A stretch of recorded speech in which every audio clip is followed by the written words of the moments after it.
कमलं श्रीगुरून् वैष्णवांश्च श्रीरूपं साग्रजातं सहगण रघुनाथान्वितं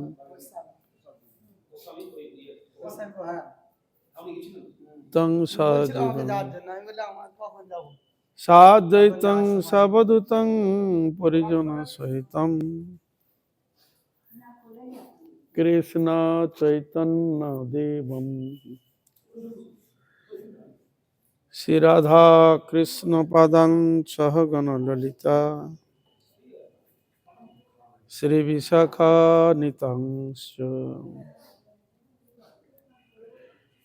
वाञ्छाकल्पतरुभ्यश्च कृपा सिन्धुभैव च पतितानां पावनेभ्यो वैष्णवेभ्यो नमो नमः। नित्यानन्द नमस्तुभ्यं प्रेमानन्द प्रदायिने कलौ कल्मषनाशाय जन्मपतये नमः। नमो महावदन्नाय कृष्ण प्रेम प्रदायते कृष्णाय कृष्ण चैतन्य नाम्ने गौरतिसे नमः। हे कृष्ण करुणा सिंधु दीनबंधो जगतपते गोपेश गोपिका कांतो राधा कांतो नमस्तुते। तप्त कांचन गौरांगी राधे वृंदावनेश्वरी वृषभानुसुते देवी प्रणमामि हरिप्रिये। वृंदावै तुलसी देवै प्रिया वै केशवस्य च कृष्ण भक्ति प्रदे देवी सत्तवत्तै नमो नमः। श्री कृष्ण चैतन्य प्रभु नित्यानंद श्री अद्वैत गदाधर शिवासादि गौर भक्तवृंद। हरे कृष्ण कृष्ण कृष्ण हरे हरे हरे राम राम राम हरे हरे। যাহার করুণায় ভগবত করুণা লাভ হয় সেই পরমারাধ্যতম জগৎগুরু নিত্যলীলা প্রবিষ্ট শ্রী শ্রীমদ্ ভক্তি বেদান্ত শিল বাউন গোস্বাই গুরু মহারাজ বড় গোস্বাই গুরু মহারাজ ভক্ত প্রজ্ঞান কেশব গোস্বাই ঠাকুর প্রভুপাদ গুরু সিদ্ধার্থ ভট্ট দাসজি মহারাজ ষড় গোস্বাই প্রভু নিতাই চাঁদ গৌর হরে কৃষ্ণ চন্দ্র রাধারানী জগন্নাথ বলদেব সুভদ্রা সুদর্শন দেব লক্ষ্মী নৃসিংহদেব সকল গুরুবর্গ গঙ্গা যমুনা তুলসী মহারানী ভক্তি শাস্ত্র যে চরণ কমলে অধমে ভক্তিপূর্ণ অনন্ত করি ষষ্ঠং ধন্যবাদ প্রণামপূর্বক তাহাদের অহেতুক আশীর্বাদ প্রার্থনা করি। পরম পূজনীয় বৈষ্ণববৃন্দ উপস্থিত শ্রী শ্রী হরিকথা শ্রবণ পিপাসু ভক্তবৃন্দ সকলের চরণে অধমের যথাযোগ ধন্যবাদ জ্ঞাপন করি। আপনার কৃপা করুন, আশীর্বাদ করুন যেন নিত্যকাল হরিগুরু বৈষ্ণবের মহিমা গুণগান কীর্তন করে আমার নরাধম পাপিষ্ট জনকে যেন ধন্য করতে পারি। হইয়াছেন হইবেন প্রভুর যত দাস সবার চরণ বন্ধু দন্তে।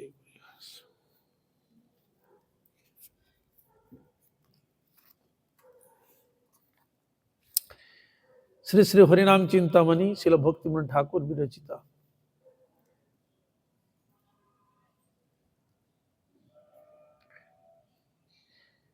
নাম অপরাধ সাধু নিন্দা সম্বন্ধে আলোচিত। শিল হরিদাস ঠাকুর মহাপ্রভুকে শোনাচ্ছেন এই বিষয়ে। মহাপ্রভু শুনতে চেয়েছিলেন। শতাং নিন্দা নাম্ন পরম অপরাধং বিতনুতে যত খ্যাতিং জ্ঞাতং কথম সহতি তদ বিরহাম।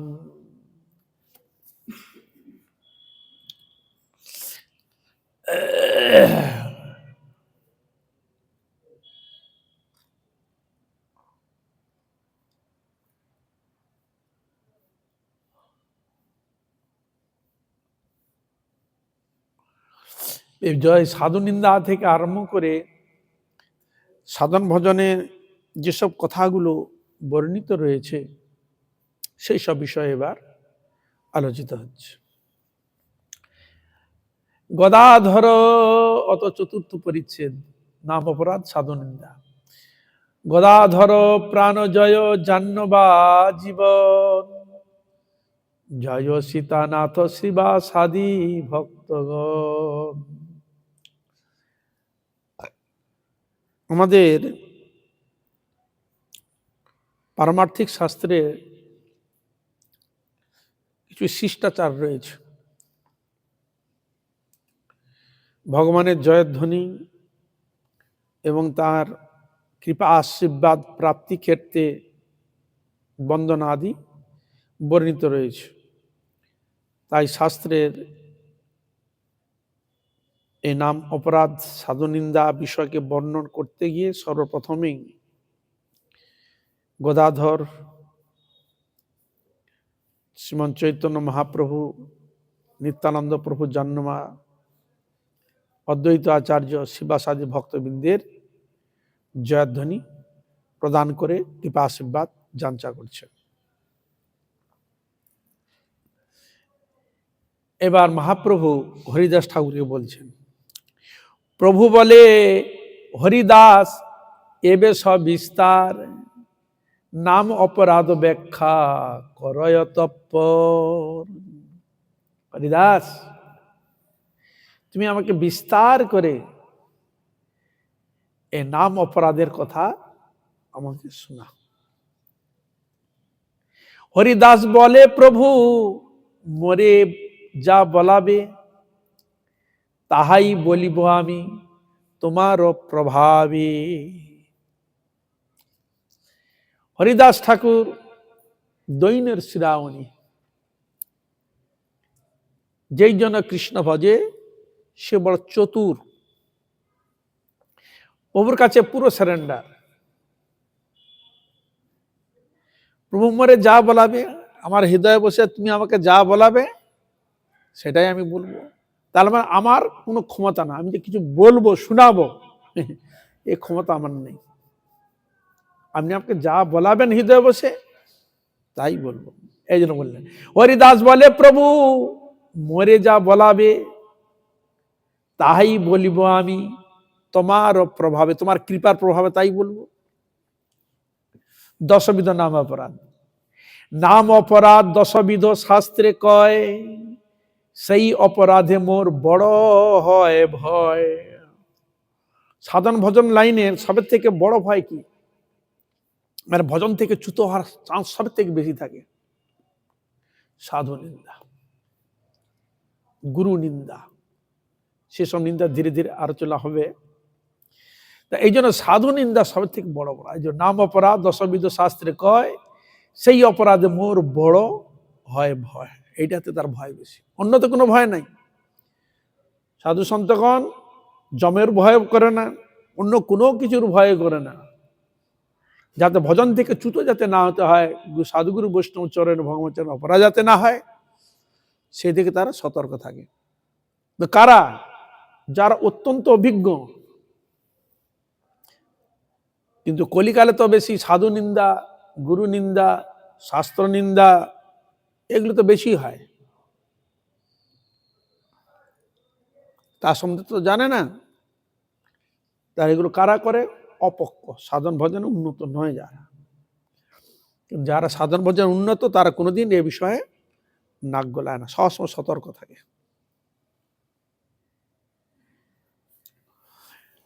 সাধু নিন্দা, অন্য দেবে স্বতন্ত্র ভগবত বুদ্ধি। এক নম্বর বলছে সাধু নিন্দা, সাধু কোনোদিন নিন্দা করবে না। লৌকিক দৃষ্টিতেও যদি কিছু থাকে তাও তুমি নিন্দা করবে না। কেন? ভগবান বলেছেন, কোনো যদি আমার ভক্তের কোনো কিছু যদি তুমি দোষ ত্রুটি দেখো, সেটা আমার কৃপা কিছুদিনের মধ্যে শোধিত হয়ে যাবে। কিন্তু তুমি দোষ দেখতে গেলে তোমাকে দোষে পড়তে হবে। এবং শাস্ত্র বলছে দোষ কারো দেখবে না, দোষ দেখতে তো ওই দোষ দেখতে তো তোমার ওই দোষ দেখাই হয়ে যায়, দোষ কারো দেখবে না। তাহলে কার দোষ দেখবে? নিজের দোষটা দেখবে, আমি কোন দোষে দোষী। কি বুঝলেন? হরে কৃষ্ণ।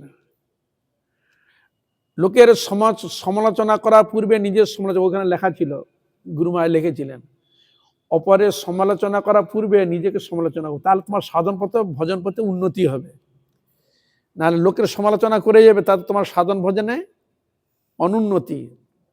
আর তুমি নিজের যদি সমালোচনা করো, নিজের সমালোচনা, আমার কোন দোষটা আছে, কোন ত্রুটিটা আছে, একজনের দোষ দেখতে গেলে সে খুঁটে খুঁটে তোমার একটা দোষ বের করে দিবে, অবশ্য তুমি তো এই দোষে দোষী। কি? হরে কৃষ্ণ। এই দোষ কোনোদিন দেখতে যাবে না। আর সাধু সন্ত এখন জানে কলিযুগ, সবাই তো আমার আর সাধন ভজন উন্নতি নয়, সবাই আমার বদ্ধজীব, বদ্ধজীবের মধ্যে দোষ থাকবে না তো কার মধ্যে দোষ থাকবে? ও আছে থাক, কিন্তু নিজেকে শোধন করার চেষ্টা করবে, অপরের দোষ দেখতে যাবে না, তাতে তোমার ক্ষতি। এই জন্য শোনাচ্ছেন 10 অপরাধের মধ্যে প্রথম আরম্ভ হলো সাধু নিন্দা। অন্য দেবে স্বতন্ত্র ভগবত বুদ্ধি, অন্য দেবতাগণকে স্বতন্ত্র যদি ভগবত বুদ্ধি করতে তো অপরাধ হয়, এখানে নিষেধ করে দিয়েছে। তাহলে ওরা কারা? কোন হিসাবে তাদেরকে দর্শন করবে? না, ভগবান শ্রীকৃষ্ণই তাহারই সব সেবক সেবিকা, তাদেরই দাস দাসী। তাই শাস্ত্র বলে ছায়েব কর্ম সচিবা, সচিব মানে মন্ত্রী, কার? ভগবানের। এই জন্য সকল দেবতা থেকে আরম্ভ করে যত মুনি ঋষি, যত যাই কথা আপনারা শুনবেন, সকলেই হচ্ছে ভগবানের সেবক, দাস বা দাসী, সকলেই তার সাধন ভজন করছে। এই জন্য স্তোত্রে লেখা আছে, দেখবেন, জং ব্রহ্মা বরুরেন্দ্র রুদ্র মরুত স্তুন্নন্তি দিব্যস্তবৈর বেদৈর সাঙ্গ প্রবসদৈর গায়ন্তি জং সামগা ধ্যানাবস্তুত গতেন মনসা পশ্যন্তি জং যোগিনো যশাস্তন বিদু সুরাসুরাগণাঃ দেবায় তস্मै নমো নমঃ। ভগবানের স্তুতি করছে ব্রহ্মা, শিব, নারদ, সকল দেবদেবীগণ, ঋষিবৃন্দ, তাদের শিষ্য প্রশিষ্য, সামগা মানে ঋক সাম যজু অথর্ব, বেদ, বেদ শাস্ত্র যার গুণগান করছে, কার? ভগবান গোবিন্দে। যশাস্তন সুরাসুরাগণাঃ দেবায় তস্मै নমঃ। সকল দেবতাগণ, দেবীগণ, ব্রহ্মা শিব সকলে যার, সুর অসুর, সুর তো মানে দেব, অসুর মানে যার ভগবত বিরোধী, তারও তার সুরাসুরগণাঃ দেবায় তস্मै, তার যার নাম গুণগান স্তুতি করছে, যারা ভয় ভীত হয়ে সব স্তুতি করছে ভগবান। তাহলে এ হেন স্বতন্ত্র ভগবান, এখন তাকে যদি অন্যান্য আদিকের দেব ভগবানের সঙ্গে সামঞ্জস্য করা যায়, সাধু একটা অপরাধ। আমরা ঘরে সবকে নিয়ে আছে মালিক, কিন্তু আর একজনকে যদি বাইরের থাকে, তাকে কি নিজে ঘরের মালিক বলবেন? আপনি তাকে কি ধরবেন বলুন?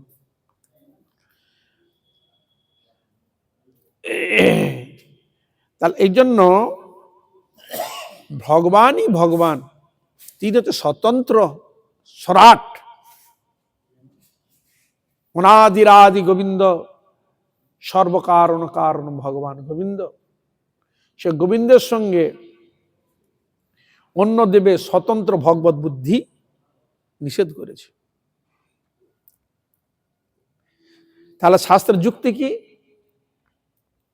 যে যে অধিকার আছে তাকে সেই অধিকারে সম্মান দেওয়া, সেই অধিকারে তাকে রাখাই বেটার।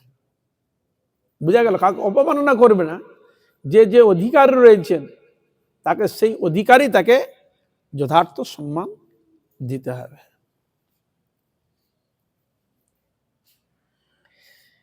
এই জন্য বৈষ্ণবকে বৈষ্ণব বলো, সাধুকে সাধু বলো, অসাধুকে অসাধু বলো, অবৈষ্ণবকে অবৈষ্ণব বলো, ভগবানকে ভগবান বলো, আধিকারিক দেবদেবীকে দেবতা বলো, সব ঠিক আছে। এখন সবাইকে যখন একসঙ্গে গুলিয়ে দিবে তখন কিন্তু অপরাধ হয়ে যায়।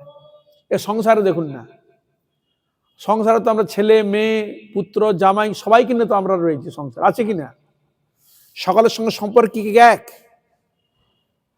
আপনি আপনার স্ত্রীর সঙ্গে যে ব্যবহার করবেন, আপনার মার সঙ্গে সেই ব্যবহার, আপনার পিতার সঙ্গে কি আপনি সেই ব্যবহার করবেন?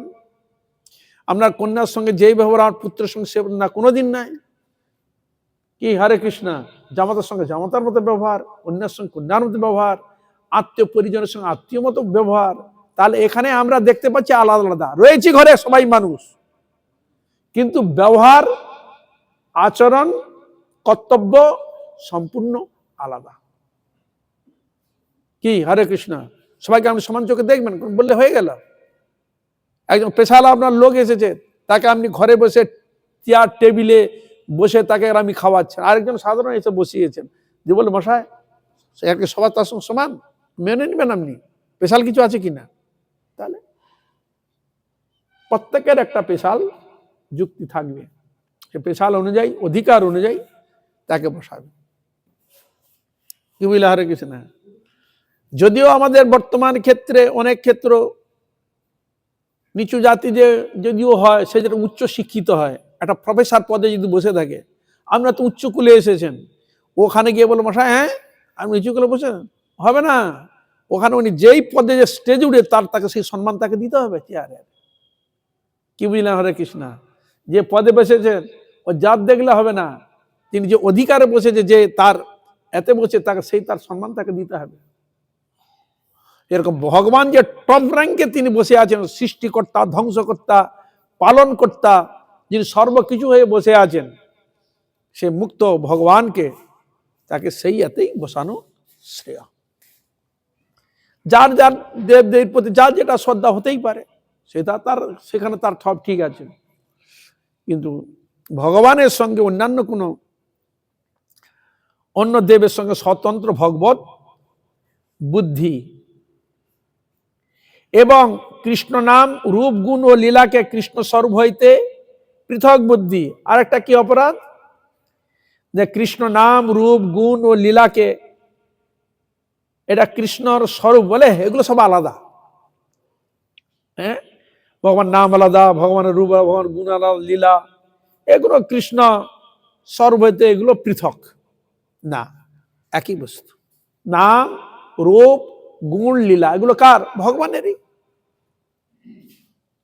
তাহলে ভগবানের এগুলো তার সঙ্গে আলাদা করলে হবে না? আলাদা হবে না। যেমন সূর্য থেকে তার কিরণ তুমি আলাদা করতে পারবে? তার গুণকে তুমি আলাদা করতে পারবে? কোনোদিন তুমি পারবে না। সেই রকম ভগবানের নাম রূপ গুণ লীলাকে কৃষ্ণ থেকে কোনোদিন পৃথক বুদ্ধি করবে না, আলাদা ভাববে না। নাম তত্ত্ববিদ গুরুর প্রতি অবজ্ঞা, যিনি নাম দিলেন, হরিনাম দীক্ষা প্রদান করলেন, ভগবত ভজনে নিয়ে এলেন, তাকে অবজ্ঞা করা, তার কথা না শোনা, উপদেশকে গ্রহণ না করা, তুচ্ছ তাচ্ছিল্য ভাবনা করা, হেয় বুদ্ধি করা, এগুলো করা যাবে না, তাতে অপরাধ হয়ে যায়। নাম মহিমা বাচক শাস্ত্র নিন্দা, ভগবানের নাম মহিমা ভক্তি শাস্ত্রের কত তার মহিমা কীর্তন করেছে, শাস্ত্র সব মিথ্যা বলেছে, নামের কি আর মহিমা আছে, ও শাস্ত্রকে ভুলভাল করে তার মতো করে সে লিখে দিয়েছে, মানে এড়িয়ে যাচ্ছে, ভগবানের নামকে সে বলছে না। ও গীতা ভাগবত ওটা কেউ একটা মনুষ্য কেউ লিখে দিয়েছে, এরকম একটা ব্যক্তি ছিল ব্যাসদেবের মতো, সে এটা লিখে দিয়েছে, কতটা ঠিক বেঠিক কি করে বুঝবো? অত অন্য কেউ এটা লিখে দিয়েছে। আবার ক্ষেত্র বিশেষে শাস্ত্র পুরনো থেকে করতে উল্টাপাল্টা অনেক কিছু হয়েও গেছে, অস্বীকার করা যাবে না, কিছু উল্টাপাল্টা হয়েও গেছে, কিন্তু ব্যাসদেবের যে কথাটা সেটা বলে ও একটা সাধারণ মানুষ, ওর আবার কি আমার মতো একজন মানুষ, আমি যেন খুব উচ্চ শিক্ষা শিক্ষিত, উনি হয়তো শাস্ত্র বিষয়ে উচ্চ শিক্ষিত ছিল, কি হয়তো কিছু লিখেছে, তা আমার থেকে ও কম কিসের? হ্যাঁ, ওর থেকে আমি কম কিসের? হরে কৃষ্ণ। আমার ব্যাসদেবের সঙ্গে নিজেকে না একবার সমান করে দিল, বোঝা গেল? হবে না, অপরাধ হয়ে যাবে। নাম মহিমা বাচক যে রয়েছে কথা, সে তাকে নিন্দা, শাস্ত্র নিন্দা করলে অপরাধ। শাস্ত্রে নামের যে মাহাত্ম্য ফল লিখিয়াছেন, তাহাতে অর্থবাদ করিয়া কল্পনা মনে করা। হরিনামের এই তো কল্পনা করে নাম করেছে। অনেক সময় বলে এই তো কল্পনা করে আপনারা করেছেন, নামের মহিমা বলছে। কল্পনা কল্পনা করে হয় সব? তুমি যদি কল্পনা করো, রান্না বান্না করতে কল্পনা করেছো, তুমি মনে মনে হ্যাঁ লুচি পরোটা ভালো মন্দ রান্না করে কল্পনা করেছো, তুমি খেয়ে দেখো তো দেখি খেতে পারো কিনা। কি হরে কৃষ্ণা, মনে মনে তুমি রান্না করেছো, হ্যাঁ ভালো মন্দ খুব রান্না করেছো, এবার খাও তো দেখি মনে মনে, ওই টেস্ট পাও কিনা। হবে? মনে মনে সব হবে, কল্পনা দ্বারা সব হয়। কিন্তু ভগবানের যে জিনিসটা, এটা কিন্তু কোনোটা কল্পনা নয়, এটা হচ্ছে সত্য। ভগবান যে যথাবাং প্রবদ্ধতে স্তাং ততৈব ভজাম্যহম মম বর্তমান বর্তন্তে মনুষ্য পার্থ সর্বস্ব। আমাদের সনাতন হচ্ছে বিস্তার, বিশাল, ছোটখাটো জিনিস না, এইটুকু নয়, বিশাল বিস্তার জিনিস। তোমার শ্রদ্ধা ভক্তি যেদিকে তুমি নামের প্রতি ভগবতী গড়াবে, সেইভাবেই তোমার কাছে তার বস্তুটা, তার কৃপাটা সেইভাবে আসবে। কি বুঝলে হরে কৃষ্ণা?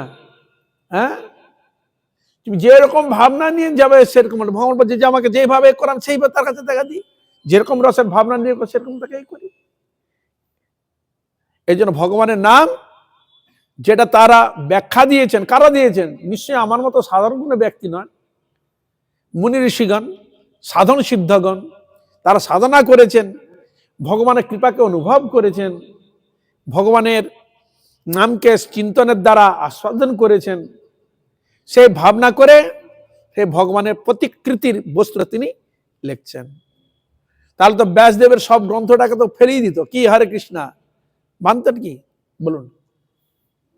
বেদকে 4টা ভাগ করলেন, অষ্টাদশ পুরাণ, অষ্টাদশ উপপুরাণ, অনেক শাস্ত্র। আমাদের সনাতন শাস্ত্র এত, একটা মানুষ জন্মগ্রহণ করে যদি পড়ে, জন্মগ্রহণ তো পড়া সম্ভব নয় কথার খাতিরে, যদি মায়ের গর্ভ থেকে বেরিয়ে যদি পড়তে আরম্ভ করে, ও যদি কয়েক কোটি বছর যদি বেঁচে থাকে, ও শাস্ত্র শেষ করতে পারবে না। হরে কৃষ্ণ, নিদায় গৌর প্রেমানন্দে। হ্যাঁ, এত জিনিস সনাতনীয়, এত বিস্তার, এত ডিপলি বিস্তার অন্য কোনো ক্ষেত্রে বর্ণিত হয় নাই, যেটা আমাদের সনাতন শাস্ত্রে বর্ণিত রয়েছে। এই জন্য ভগবান যে নামের মাহাত্ম্য রয়েছে, তা তো অর্থবাদ কল্পনা করবে না, করলে এটা অপরাধ। নাম বলে পাপ বুদ্ধি, এটা সবের থেকে এটা একটা রোগে পরিণত হয়েছে। রোগ, রোগ, হ্যাঁ, যেটাকে বলা হয়, যেন আমাদের একটা রোগ গেল, কি বলে ওইটাকে? করোনা। করোনার থেকে এ রোগ আরো খতরনাক। কি? নাম বলে পাপ বুদ্ধি। ওই নাম করলে যখন পাপ ক্ষয় হয়ে যায়, তাহলে দিনে অন্যান্য কিছু করব বা রাত্রে অন্যান্য কিছু করব, একটু হরিনাম করে নেব, বাস আমার পাপটা ক্ষয় হয়ে যাবে। হ্যাঁ, অন্যায় আচরণ করব,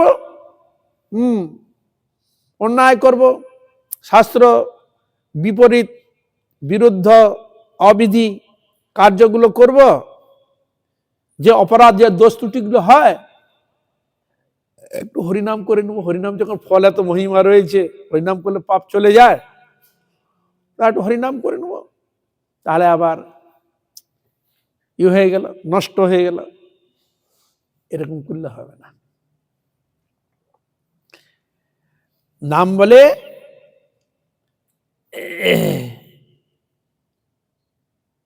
পাপ বুদ্ধি হবে না। নাম করলে আর পাপ করা, পাপে মতি যাবে না, পাপ করার প্রবৃত্তির দিকে চেষ্টা করবে না, এতে অপরাধ হয়ে যায়। নাম তাকে সহজে কৃপা করতে চায় না, বলে বেটা বারবার করে আজ বারবার করবি। এই জন্য শাস্ত্রে যুক্তি দিচ্ছে কি, হস্তি স্নানবৎ একটা ন্যায় রয়েছে। ন্যায় শাস্ত্রে একটা ন্যায় রয়েছে, হস্তি স্নানবৎ ইতি ন্যায়ন। ন্যায়টা কি? মাহুত, হাতিকে পরিচালনা কে করে? মাহুত বলেন, মাহুত। গায়ে নানা রকম ওই গাছপালা কেটে গায়ে ঝাপটা মারে, ধুলো বালি নিয়ে গায়ে ঝাপটা মারে, গায়ে নোংরা হয়ে যায় তো। আর মাহুত কি করে?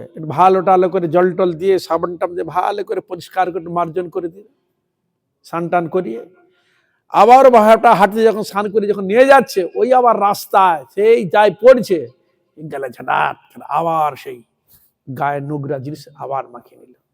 তাহলে স্নান করার কোনো লাভ হলো কি বলুন? এই জন্য বলছি হস্তি স্নান ইতি নেন। হস্তি স্নান অবৎ, হস্তিকে স্নান করা বলে আবার গায়ে নোংরা মাখে।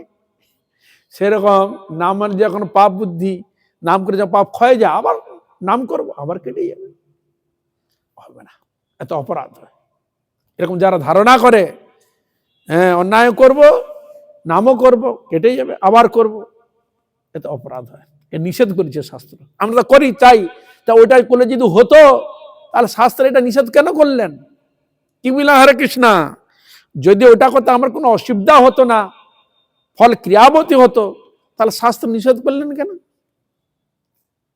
হ্যাঁ, নিষেধ কেন করলেন? তাহলে মানে এতে ক্ষতি হয়,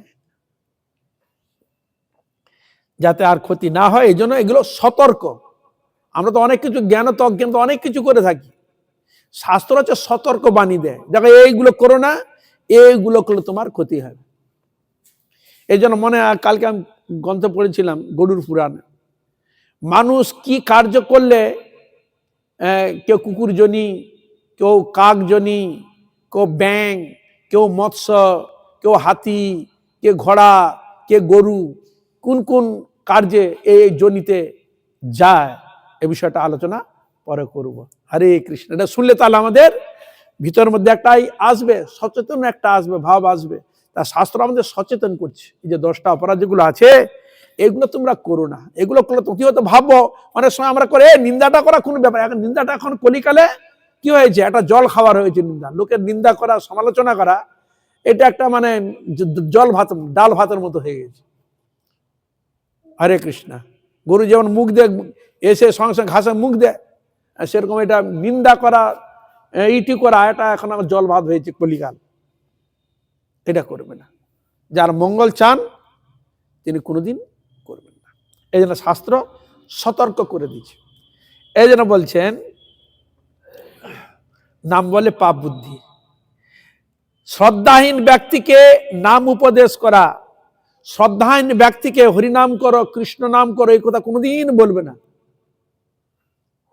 শ্রদ্ধাহীন ব্যক্তিকে কোনোদিন বলবে না। কেন? তুমি যে বলতে যাচ্ছ তার মূল্যায়ন তোমাকে দিবে না। হরে কৃষ্ণ। বোঝা গেল? শ্রদ্ধাহীন ব্যক্তিকে যদি হরিনাম করার উপদেশ দেওয়া যায় তাহলে কি হয়, সে সেটা গ্রহণ করবে না, অপরাধে ফেসে যাবে।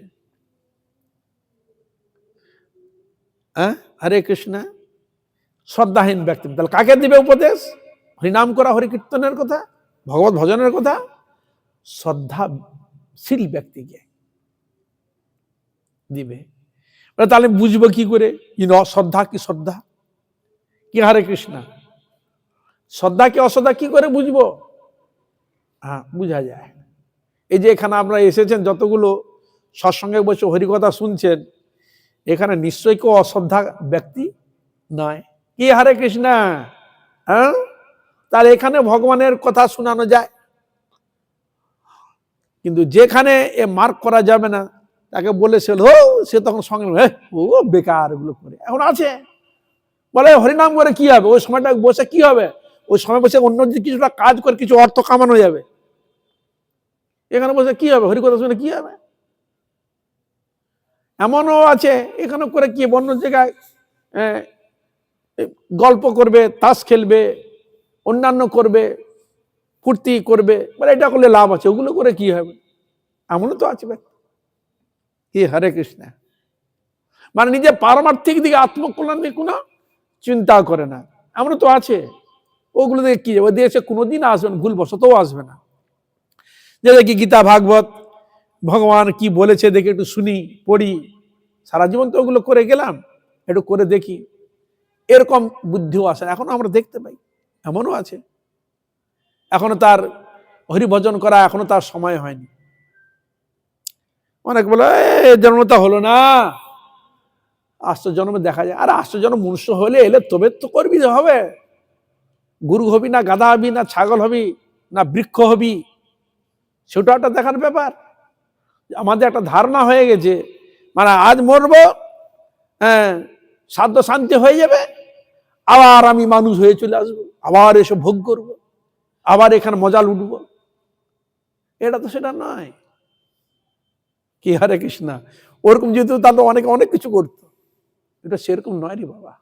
এই জন্য শাস্ত্র বলছে মনুষ্য জন্ম না অনেক কষ্টে পেয়েছ, দুর্লভ জন্ম, বলছে দুর্লভ জন্ম। অন্যান্য ইতর জনই দুর্লভ নয়, সুলভ, কিন্তু মনুষ্য জনি অতি দুর্লভ। আবার মনুষ্য জনির মধ্যেও আবার শাস্ত্র মানে ভগবত ভজন করে, সবার সঙ্গে প্রীতি স্নেহ রয়েছে, হ্যাঁ জগৎ মঙ্গল কারো কাছে, এরকম ব্যক্তি আরো অভাব, এরকম ব্যক্তি আরো অভাব। তাহলে শুধু মনুষ্যর মতো, মানে মনুষ্যের মতো দুটি চোখ, হ্যাঁ একটা মুখ, দুটো নাক, দুটো পা আর দুটো হাত হলে হয় না।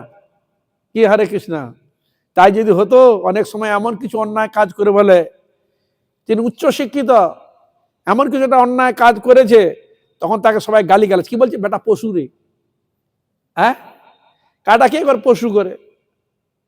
তাহলে তাকে যাকে বলছে কিন্তু উচ্চ শিক্ষিত, কি হরে কৃষ্ণ, তাকে আপনি পশু বলে সম্বোধন করলেন কেন? তার মানে কি অনেক কিছু দোষ ত্রুটি হওয়াটাই স্বাভাবিক, হতেই পারে, বদ্ধ জীবের তো দোষী হবে। এই জন্য শাস্ত্র আমাদের সতর্ক করে দিচ্ছে, তোমার মধ্যে দোষ রয়েছে, ত্রুটি রয়েছে, তুমি সতর্ক হয়ে যাও, এটা হলো কথা। শ্রদ্ধাহীন ব্যক্তিকে নাম উপদেশ করা, অন্য শুভ কর্মের সহিত হরিনামকে সমান মনে করা। এখানে আরেকটা জিনিস বেশিরভাগ লক্ষ্য করা যায়, কোনো একটা শুভ একটা কোনো কর্ম করেছেন, তখন বলে শুভ কর্ম এটা করা যায়, ওটাও করা ওটা, মানে নামের সঙ্গে সামঞ্জস্য করছে। হবে না, একটা অন্নপ্রাশন করা, একটা বিবাহ কার্য করা, বা অন্যান্য কোনো লৌকিক কিছু তোমার সুখের জন্য, সে ওইখানে যে ওই কাজের সঙ্গে নামের সঙ্গে সামঞ্জস্য করা যাবে না, বুঝলেন হরে কৃষ্ণ। যে শুভ কর্মের সহিত হরিনামকে সমান মনে করা, বলে ওইটা করলে যা, এটা করলেও তা, হ্যাঁ আমরা হরিনাম করে ওইটা যা করছে ওইটা যা, এখানে যে এটাও তা, কি বুঝলে হরে কৃষ্ণ। হ্যাঁ এখানে যে এই যে সবগুলো আর কার্য করছে ওটাও যা এটাও তা, না হবে না। মানে নামের সঙ্গে কারোর সঙ্গে কোনো তুলনা করাও যায় না। কেন দেখুন, যুক্তি দিচ্ছে শাস্ত্র, কৃষ্ণ অষ্টত শোনো, শতভার সুবর্ণ গো কোটি কন্যা দান, তথাপি না হয় কৃষ্ণ নামেরও সমান। শত শতবার সুবর্ণ মানে সোনা, কত মূল্যবান জিনিস বলুন তো, গো মানে গরু, কোটি কোটি গরু আপনি দান করছেন, সোনা দান। আর তখন ছিল কন্যাদানও ছিল যথেষ্ট, শ্রেষ্ঠ দান বলতো, শতবার সুবর্ণ গো কোটি কন্যাদান। কি কোটি কন্যাদান, তাহলে একটা বিবাহ যে কার্য যে অনুষ্ঠান হচ্ছে তার সঙ্গে নামের সঙ্গে সমান করে দিবেন তো? এখানে বলছেন না হয় সমান, কোটি কার্য যদি ওটা হয়, কোটি দানও যদি করা হয়, কৃষ্ণ নামের সঙ্গে কোনোদিন সমান হবে না। তাহলে কি হবে? অপরাধ। এটা মনে করাটাই হচ্ছে অপরাধ। তারপরে বুঝলাম, আর বলতে কোনো শুভ কর্ম এটা করলে সমান করে নামের সঙ্গে সমান বলে, ওইটা যা এটাও তা করি না, দুইটাই সমান, কোনোদিন নয়, অপরাধ হয়ে যাবে। তাহলে শুভ কর্মের সহিত হরিনামকে সমান মনে করা যাবে না। এই জন্য শাস্ত্র বলছে গোটা পৃথিবীর মধ্যে যত সম্পদ আছে, অমূল্য সম্পদ, যার মূল্য দেওয়া সম্ভব নয়, এত আছে তো, সেই সম্পদকে যদি দাড়ির পাল্লা একদিকে যদি আপনি দেন, আর একদিকে যদি ভগবানের কৃষ্ণ নামকেও যদি আপনি সংযোগ করেন, কোনোদিন সমান হবে না। বুঝা গেল? মানে কৃষ্ণ নামের সমতুল্য এই জগতে কেউ নাই, কোনো বস্তু নাই যে ভগবানের সমান করতে পারে। বুঝা গেল? সেই নাম আপনারা করতে বলেছেন শাস্ত্রে, সেই হরিনাম। তাহলে আর কত মহিমা, কত শ্রেষ্ঠ জিনিস আপনারা গ্রহণ করার জন্য শাস্ত্র আমাদের বলছেন, চিন্তা করুন তো।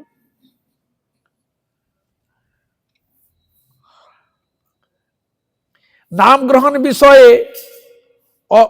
অনবধানতা, বুঝলেন? হরিনাম করতে পারে, একটু হরিনাম কর, ভাল লাগে কি কি বলে, হরে কৃষ্ণ হরিনাম করবে কি হবে, অনধাবন, মানে কথাটাকে সে মানে নিচ্ছে না, গ্রহণ করতে চাচ্ছে না, নামটাকে গ্রহণ করতে চাচ্ছে না, নিতেই চাচ্ছে না সে। এই যে নাম গ্রহণ বিষয়ে অনবধানতা, গ্রহণ করার জন্য প্রবৃত্তি নাই, মানে হরিনাম করার প্রবৃত্তি নাই। বলছে হরিনাম করো, প্রবৃত্তি নাই, অন্য মনস্ক, অন্য ধ্যান, অন্য ভাব, মানে মানে যেটাকে বলা হেও আর কি, মানে একটা জিনিস যেটাকে বলা হয় মানে না করার, গ্রহণ না করার একটা প্রবৃত্তি ভাবটা প্রকট করা।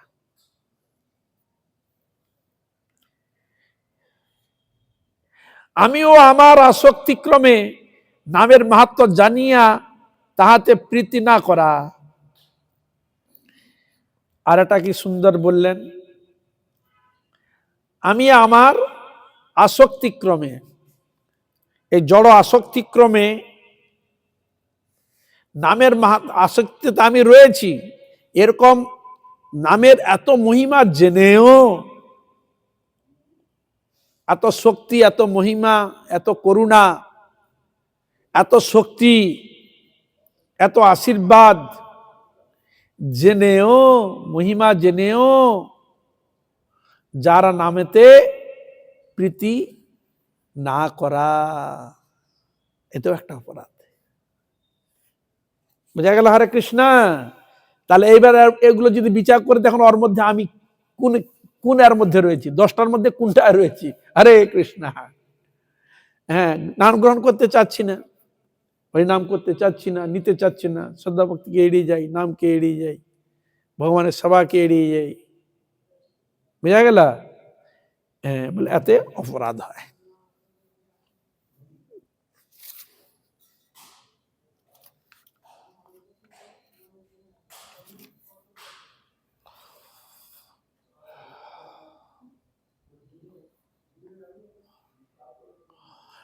এক এক করি আমি বলিব সকল অপরাধ, বাঁচি যাতে দেহ মরে বল।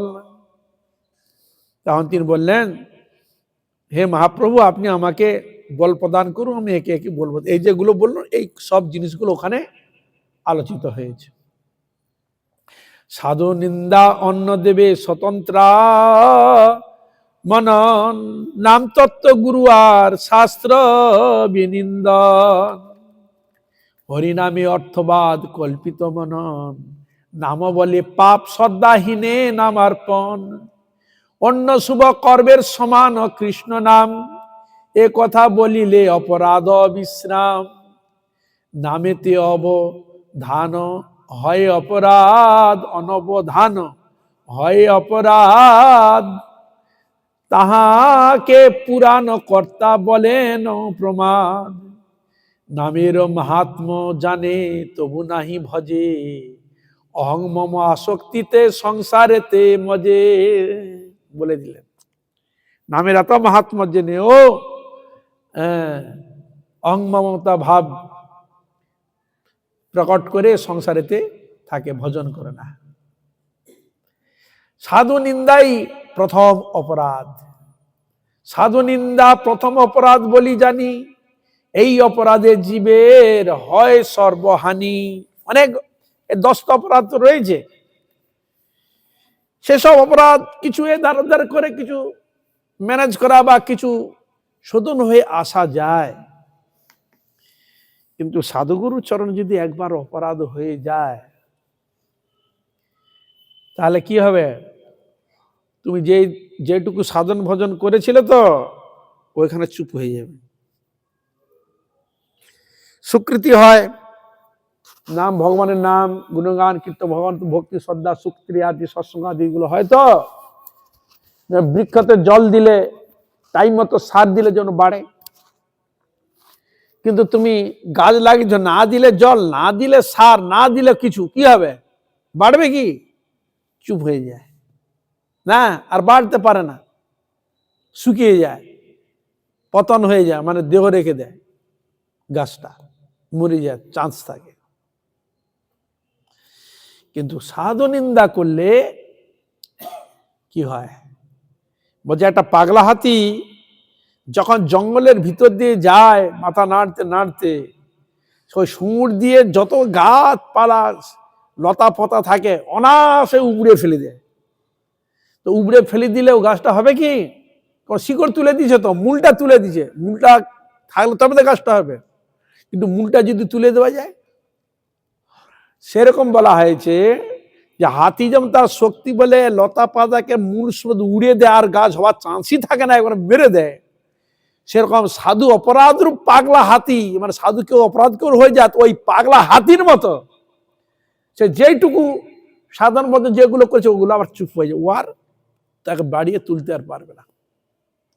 কি বুঝলে হরে কৃষ্ণ? এত শক্তিমান। এই জন্য ওই বৈষ্ণব বন্দনায় লেখা আছে, দেখুন কি লেখা আছে, হরিস্থানে অপরাধে তার হরিনাম, আর বৈষ্ণব স্থানে অপরাধে নাহি কয়েরাম।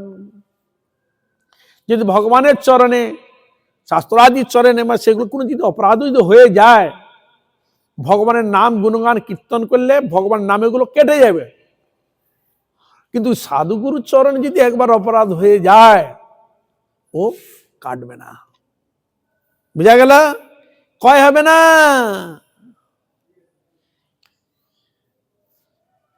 এই জন্য ছিল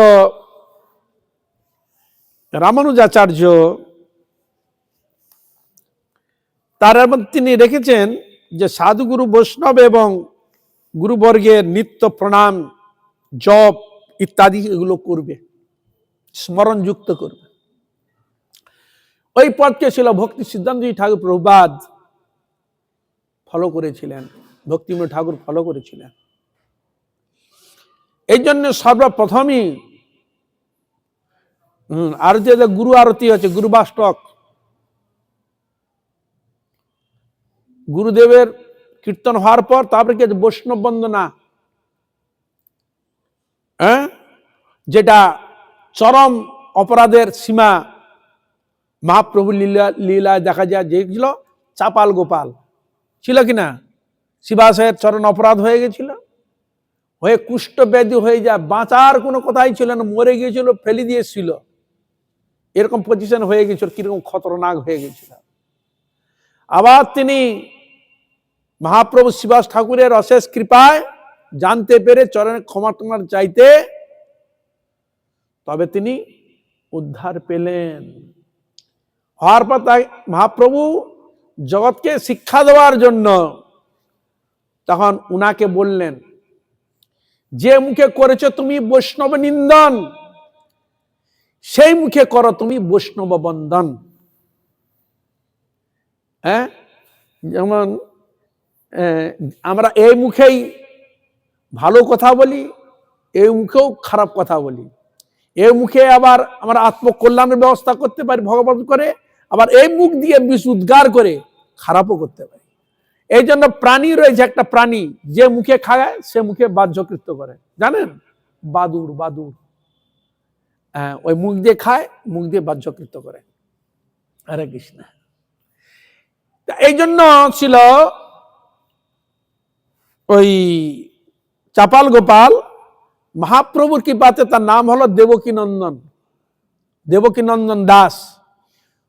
উনি তখন ওই বৈষ্ণব বন্দনা করতে আরম্ভ, বৈষ্ণব চরণ অপরাধ হয়ে গেছিল, তাই তিনি বন্দনা করতে আরম্ভ করছে, যাতে আমাদের যদি কোনো দোষ ত্রুটিও কিছু থেকে যায় বৈষ্ণব গুরু চরণে, যাতে না হয়, যদি থেকে যাতে কেটে যায়, এই যে বারবার সাধুগুরু বৈষ্ণবের বন্দনা কীর্তিত হয়েছে। এই জন্য প্রভুপাদ এই গুরু বন্দনা, বৈষ্ণব বন্দনা, এই কীর্তনগুলো সব রেখেছে। সকাল সন্ধ্যা কীর্তন করলে দেখবেন, দুপুরে কীর্তন করছে বৈষ্ণব বন্দনা, সকালেও কীর্তন করছে বৈষ্ণব বন্দনা, যেখানে অনুষ্ঠান যাবে সেখানেও বৈষ্ণব বন্দনা। তার বুঝতে পারছো কি অবস্থা? হ্যাঁ, এই যে ওখানে কীর্তন করছে, বৃন্দাবনবাসী যত বৈষ্ণবের গণ, প্রথমে বন্দনা করি সবার চরণ। লীলাচলবাসী যত মহাপ্রভুর গণ, ভূমিতে পড়িয়া বন্দ সবার চরণ। নবদ্বীপবাসী যত মহাপ্রভুর ভক্ত, সবার চরণ বন্দ হইয়া অনুরক্ত। মহাপ্রভুর ভক্ত যত গৌর দেশে স্থিতি, সবার চরণ বন্দ করিয়া প্রণতি। যে দেশে বৈশে গৌরাঙ্গের গণ, ঊর্ধ্ববাহু করি বন্দ সবার চরণ। হইয়াছেন হইবেন প্রভুর যত দাস, সবার চরণ বন্দ দন্তে করি ঘাস। ব্রহ্মাণ্ড তারিতে শক্তি ধরে জনে জনে, এ বেদ পুরাণের গুণ গায় যে বা শুনে। মহাপ্রভুর গণ সব পতিত পাবন, তাই লভে মুই প্রাপী লইনু শরণ। বন্দনা করিতে মুই কত শক্তি ধরি, আর তম বুদ্ধি দোষে মুই দম্ভ মাত্র করি। তথাপি মুখের ভাগ্য মনের উল্লাস, হে বৈষ্ণব ঠাকুর, হে ভক্তগণ, দোষ ক্ষমি ময় ধমে কর নিজ দাস। সর্ববাঞ্ছা সিদ্ধি হয় যমবন্ধ ছুটে, জগতে দুর্লভ হইয়া প্রেম ধন লুটে। মনের বাসনা পূর্ণ অচিরাতে হয়, দেবকী নন্দন দাস এই লোভে কয়। হরে কৃষ্ণা। বুঝতে পারছেন এরকম খতরনাক জিনিস? এই জন্য খুব সতর্ক। এই জন্য সাধুনিন্দা অত্যন্ত সতর্ক থাকা প্রয়োজন। তা নাহলে পুরো সাধন ভোজনটা একবার ডিপঘাজি খেয়ে যাবে। মানে ভুল বশত কোনোদিন সাধুগুরু কোনোদিন মানে নিন্দা বন্দা কোনোদিন যাবে না, যে যাবে তার ক্ষতি হবে। এই জন্য শাস্ত্র আমাদের সতর্ক করে দিচ্ছে। এসব বর্ণনা কেন? আমাদের মধ্যে তো অনেক দোষ ত্রুটি থাকে, জ্ঞানত অজ্ঞানত বহু কিছু করে থাকি, ক্ষেত্র বিশেষ হয়ে যায়।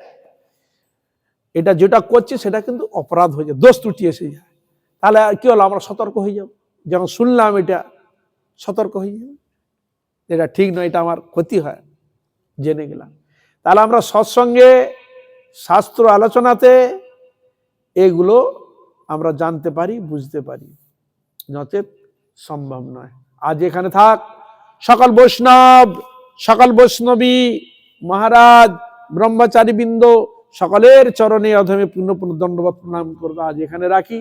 আপনারা কৃপা করুন, আশীর্বাদ করুন, যেন এইভাবে হরিগুরু বৈষ্ণবের মহিমা গুণগান কীর্তন করে আমার নরাধম পাপিষ্ট জনকে যেন আমি ধন্য করতে পারি। হইয়াছেন হইবেন প্রভুর যত দাস, সবার চরণ বন্ধ দন্তে করি ঘাস।